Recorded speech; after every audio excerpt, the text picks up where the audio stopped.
Jimu ndio ndio zito yake ile kuembrace zito yake. Kwa hivyo wavinya ndeti ukiitwa mwizi, si usimame kwa gari useme ati mwizi ni nani, tukwambie ni wewe. Mimi ni mwizi aje, uliiba hii, ukaiba hii, ukaiba hii. Wacha ukibizana na watoto, si ni kweli?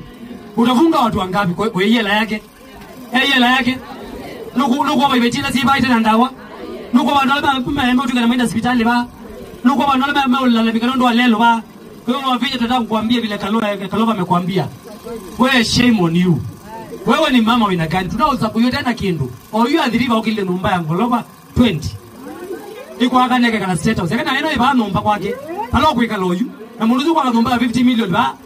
Leo nakana kamwe. Kala tiele ba. Ile ngizi kala US nyumu zo betaziana ba. Sena zeni zo meaba. Sena zeni zo meaba. Nyumu le zandeke. Ulo le zandeke bano. Owo kila ba ati adhiriva. Adhiriva anaendi aka numba mwako uwambe yasioka. Wawithu lete kibila. Ngai na silingi. Heti ama kauda amule yama munenga mbeza. Ngai na kindu. Musa governor onaibikita 1 million. Au misi mbesa million maana ile si kwa Kalova. Pa, jaji umi. Ni wizi si wizi. Ni wizi si wizi.